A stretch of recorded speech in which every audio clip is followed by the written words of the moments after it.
السلام عليكم ورحمة الله وبركاته. ازيكم يا سنة أولى؟ النهاردة بإذن الله هنكمل شرحنا للمنهج الترم الأول لمادة الدراسات الاجتماعية، ودرسنا النهاردة بيتكلم عن عصر الدولة القديمة.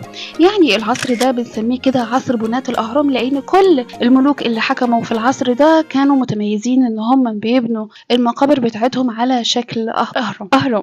مبدئيا كده يا سنة أولى، أول حاجة لازم نكون يعني حاطين الموضوع ده في دماغنا، وهو إن أي دولة أو أي بلد في العالم كله بيبدأ استقرارها الأساسي من الاستقرار السياسي، يعني الحكم اللي بيحكم البلد أو اللي قائم في البلد، يعني هو العامل الأساسي في استقرار الدولة وتمسكها، واللي بيساعد أكيد على تقدم ونهضة الدولة دي أو البلد ده. طيب، والدليل على ده إن طبعا لو رجعنا لآلاف السنين هنلاحظ إن استطاع ملك اسمه نعرمر، أو يعني اللي مشهور باسم مينا. الملك ده استطاع إن هو يوحد الأقاليم اللي كانت موجودة في مصر، والمعروف طبعا إن الأقاليم دي كانت منفصلة، وكل إقليم كان منفصل في حد ذاته عن الإقليم التاني، ولكن استطاع مينا إن هو يوحد كل الأقاليم دي في بلد واحد. وطبعا وده اللي ساعد على إن كل البلد أو مصر استقرت أوضاعها الداخلية، واستطاعت إن هي تقدم للعالم كله حضارة عريقة مذهلة في جميع المجالات.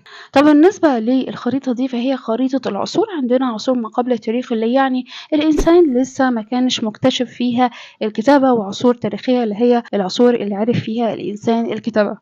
بالنسبة للعصور التاريخية اللي بتبتدي بالعصر العتيق، واللي هو بيشمل الأسرتين، كان الأسرة الأولى والأسرة التانية. المعروف يا سنة أولى إن الأسرتين دول هم بنسميهم أسرتين، أو في التوقيت ده كان عصر البناء والتأسيس. ليه؟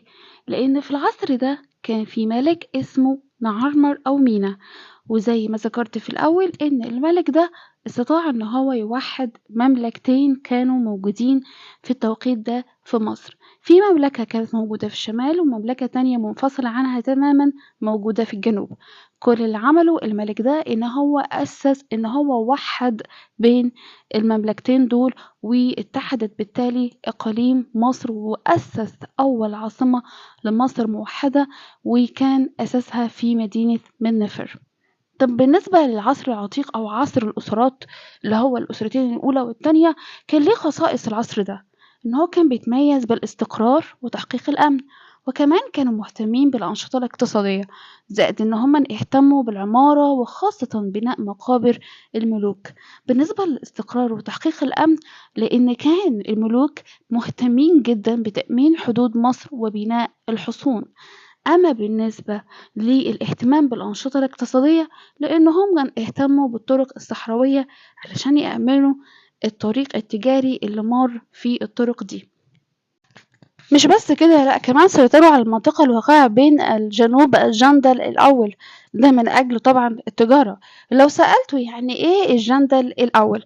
الجندل الأول هي عبارة عن أول منطقة صخرية بتعترض نهر النيل، يعني المكان ده اللي موجود في أسوان حاليا.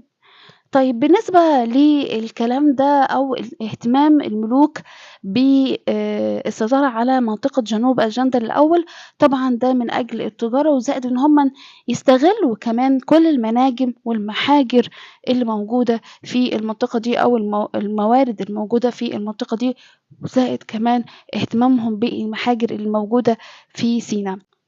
أما ثالث حاجة وهو الاهتمام بالعمارة، وخاصة بناء المقابر الملوك. الأول كانت بناء المقابر كان عبارة عن فكرة بسيطة جدا، وهي حفرة كده في الأرض. كل الحكاية في إن هي بتكون مقبرة عادية جدا للملوك، ولكن الفكرة دي تطورت إلى إن هي بتكون حجرة كاملة للدفن، بتكون مبنية من الحجر الجيري، وفوق من الحجرة دي بيكون فيها جزء كده من الطوب اللبن معمول على شكل مسطرة. تاني عصر هنتكلم عنه في درسنا هو عصر الدولة القديمة، اللي كمان بيطلق عليه بعصر بناة الأهرام، وده العصر اللي بيشمل 4 أسرات، من الأسرة الثالثة لنهاية الأسرة السادسة. طبعا بالنسبة لتسمية العصر ده بعصر بناة الأهرام، ده لسبب إن كل الملوك اللي حكموا في العصر ده كانوا مهتمين ببناء كل مقابرهم بتكون على شكل أهرامات. طيب هنا عندي سؤال، بما تفسر سمي عصر الدولة القديمة بعصر بناة الأهرام؟ طبعا الإجابة سهلة جدا، وهو بسبب اهتمام ملوكه أو ملوك هذا العصر ببناء مقابرهم على شكل أهرامات. طب إيه اللي بيميز العصر الدولة القديمة أو عصر بناة الأهرام؟ هو بيتميز بثلاث خصائص أو ثلاث صفات. أول حاجة هو الاستقرار، تاني حاجة تطور فن العمارة. يعني إيه العمارة؟ يعني البناء، وده بيتضح أو بيظهر من خلال شكل المقبرة اللي كانت بتتم أو بيتم بنائها للملوك في العصر ده. يعني ايه؟ يعني شكل المقبرة او بنائهم للمقبرة كان متطور او بيتطور من مجرد ان هو بيكون حجرة تحت الأرض أو في أسفل الأرض بيعلوها مصطبة، وعارفين شكل المصطبة، إلى أن تطورت المصطبة دي أو شكل المقبرة دي إلى عدة مصاطب، وكانت على شكل كده هرم مدرج، وزي كده الهرم زوسر اللي كلنا عارفينه اللي موجود في سقارة. طيب، ومن الشكل هرم زوسر أو هرم المدرج ده اللي هو على شكل المصاطب، وصلت لشكل الهرم الكامل اللي موجود طبعا في الجيزة اللي هو الأهرامات الثلاثة. وده بيدل على إيه؟ طبعا بيدل على تقدم المصريين القدماء في فن العمارة والهندسة والفلك. زائد كمان من كل اللي بيميز لنا إن المصريين القدماء في العصر ده كانوا متطورين في فن العمارة، إن هم اهتموا ببناء معابد الآلهة وكمان المعابد الجنائزية.